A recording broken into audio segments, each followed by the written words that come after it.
ನಾನು BJP-ಅವ್ರಿಗೆ ಕೇಳಲಿಕ್ಕೆ ಬಯಸ್ತೇನೆ, ನಿಮ್ಗೇನಾದರೂ ಮಾನ ಮರ್ಯಾದೆ ಇದೆಯಾ ಇಲ್ವಾ? ಹಿಂದೂ ಮಹಿಳೆಯರ ತಾಳಿಯ ಬಗ್ಗೆ ಮಾತಾಡ್ತೀರಿ, ಹಿಂದೂ ಮನೆಯ ಮಾಂಗಲ್ಯ ಸೂತ್ರದ ಬಗ್ಗೆ ಮಾತಾಡ್ತೀರಿ.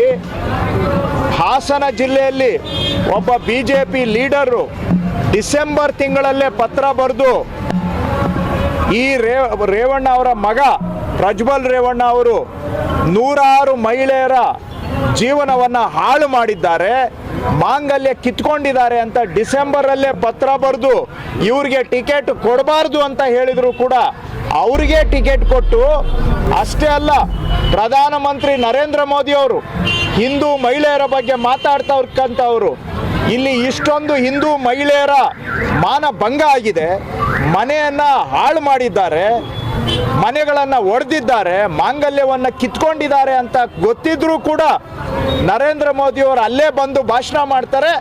ನೀವು ಪ್ರಜ್ವಲ್ ರೇವಣ್ಣ ಅವರಿಗೆ ಕೊಡುವ ಒಂದೊಂದು ಓಟು ಕೂಡ ನರೇಂದ್ರ ಮೋದಿಗೆ ಕೊಡುವ ಓಟು ಅಂತ ಭಾಷಣ ಮಾಡಿದ್ದಾರೆ.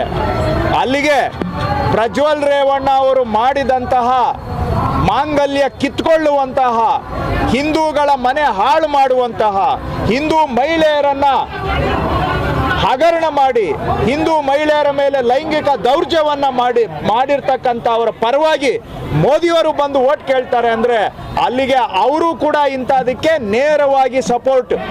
ಈಗ ನಾನು BJP ಅವರಿಗೆ ಕೇಳಲಿಕ್ಕೆ ಬಯಸ್ತೀನಿ,